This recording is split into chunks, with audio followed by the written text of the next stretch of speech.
Hey Curry, so back on the last video we did talking about the economic plan presented by Kamala Harris, we talked about her uh, that the government is going to give up to $25,000 um, to 1 million people for purchasing homes as down payment assistance. So another strategy or another thing mentioned in her economic plan was getting rid of price gouging in I think it was prescription drugs and food, so groceries. So, what are your thoughts on what this would do if that were to pass?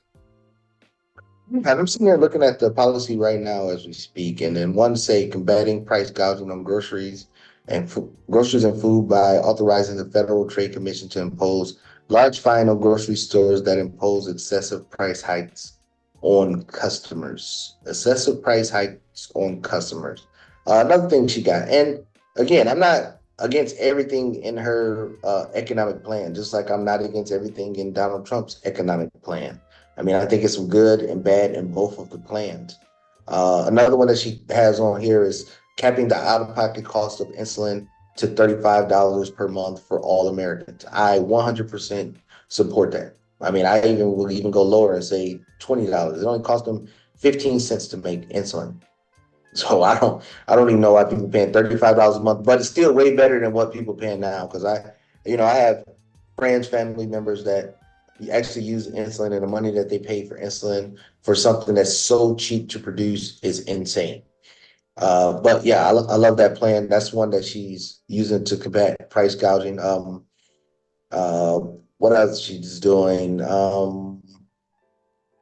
She is also trying to limiting Americans out of pocket spending on prescription drugs to $2,000 annually.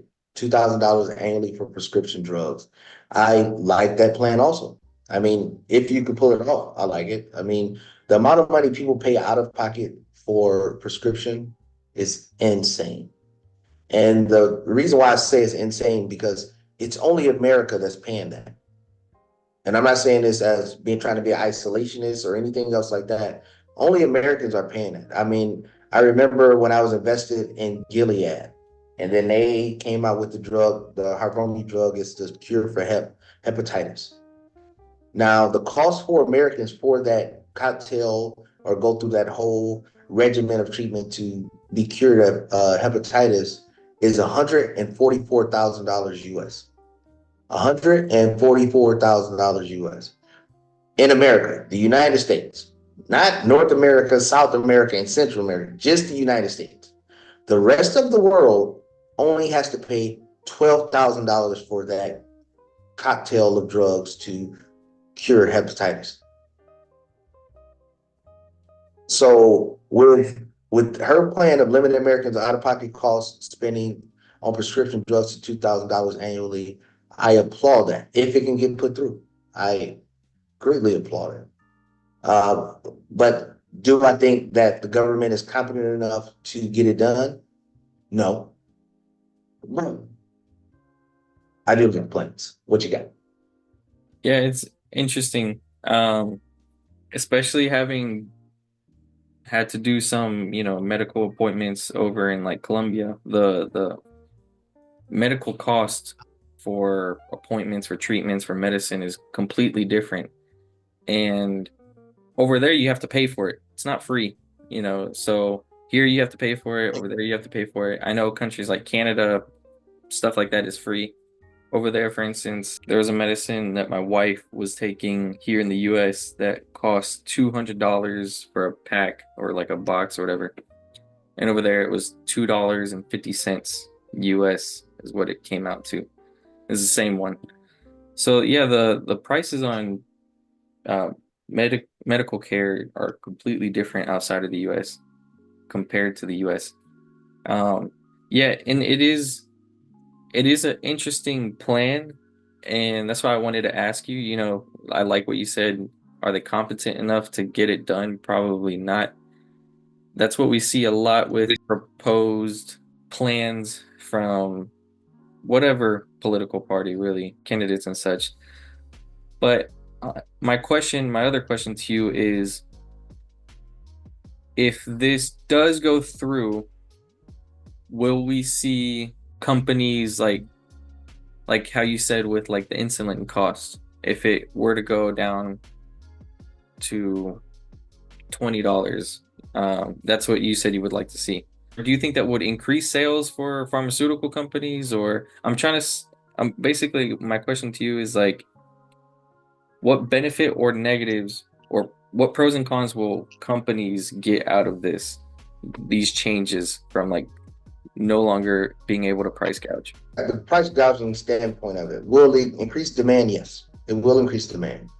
But again, insulin is so cheap to make, and most of the major Fortune 500 pharmaceutical companies, I mean, their marginal insulin is so high, but that's not their main product. So I mean, that's it's literally like water. We pay like $3 for a bottle of water. Water should be free. I mean, the cost to make it is so Right. cheap compared to what it's selling for. Uh, but so yeah, that would increase demand for the company itself. Now it might cost the insurance companies more money, but the out of pocket cost for the people that's using the products, it would be cheaper. I mean, United States is a big bureaucracy, so somebody's gonna get paid somehow. But yeah, it will increase demand. When it comes to groceries and things like that, it's easy to say, "Oh well, it costs X amount of dollars to produce a head of lettuce, but you're selling it for this." You don't know, and the government don't know the input cost of that. So I'm talking about from farming to seeding to pesticides to getting the crops, cleaning the crops, transporting the crops to get it to the grocery store. All of that, utilities go in there also. Labor costs, all that stuff goes into all of that, and the customer has to pay a percentage higher than all the costs that the company takes to produce it. That's the only way a company can make a profit. Now, am I saying that you should just jack up prices on goods just for the sake of jacking it up? No, I believe in supply and demand. I 100% believe in supply and demand. If you just jacking up the price just for the hell of it, I don't like that.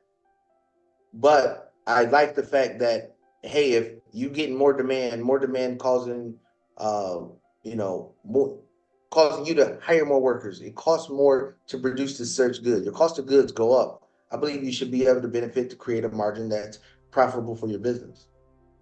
I mean, I'm not like farmer bro sitting out there having a peel for $5, and then it's about to go expired, and then he just go jack it up to $400 a bottle. I'm not like farmer bro. I don't believe in that just for the sake of jacking it up. But I do believe in companies should be able to produce a profit.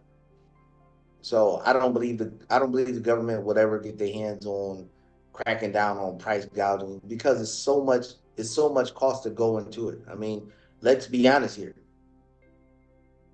All the things that I just mentioned for the cost to produce lettuce, the things that I didn't mention was, of course, I'm talking when I say cost of labor, I'm talking about the people that's actually doing it. But you also have to pay the cost of corporate offices, the cost of executive. Let's be honest, executives itself does nothing to the bottom line.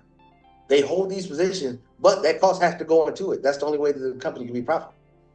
Yeah. I mean, Distribution, like it, yeah, like manufacturing. it or not, that's true. Yeah, all that stuff matters. It's a lot of jobs in corporate America, period, that does not produce revenue. But the profit has to be big enough to cover those jobs because those jobs and positions are necessary. So that's really the nuance of it. I do not believe 1 second, one iota that the government will ever, ever, ever, ever, ever crack down on grocery stores and things like that to get a grasp on food.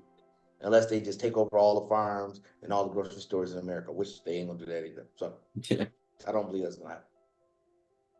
With all that being said, guys, if you have any questions or comments, let us know down below. Don't forget to like, share, subscribe. We'll see you guys on the next one.